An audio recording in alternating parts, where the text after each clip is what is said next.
করলেন। নামাজ পড়তে পড়তে পড়তে পড়তে ইবলিসের মতো একবারে দুনিয়া জয় করে হলেন।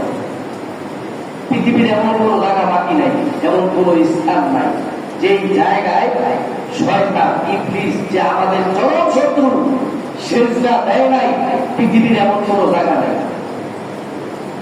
কিন্তু আল্লাহ বললেন উসজুদু লিআদম, তুমি সব দুনিয়াটা জয় করে ফেলেছ।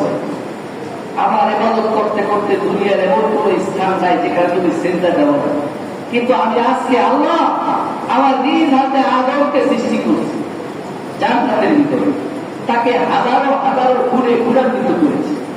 আমি আদমকে পৃথিবীর সমস্ত আদমের নাম শিখেছি। পৃথিবীতে ভাত, পৃথিবীতে ডাল, পৃথিবীতে আদা, পৃথিবীতে রসুন, পৃথিবীতে সেভেন আপ, পৃথিবীতে কোকা কোলা, পৃথিবীতে আমড়া, পৃথিবীতে জাম্বুরা, পৃথিবীতে আনারস, পৃথিবীতে আম, জাম, কাঁঠাল, কলা, লিচু, এগুলা 1 বছরের বাচ্চায় বোঝেনি। কথা বলে 1 বছরের বাচ্চার সামনে যদি আপনি বেড়ায় যাদের তুলা জিজ্ঞেস করে দিলেন নাম কি বলতে পারবে? ইংলিশকে জিজ্ঞেস করছিল তুমি পৃথিবীর কয়েকটা নাম বলো। ইংলিশে চিন্তা করে এই নাম তো আমি জানি না। তাহলে আল্লাহ যার কাছে আপনি আমাকে নত হইতে বলতেছেন আদম, আদমকে জিজ্ঞেস করে দেন। যদি আদম পারে তাহলে আমি তার কাছে নত হব।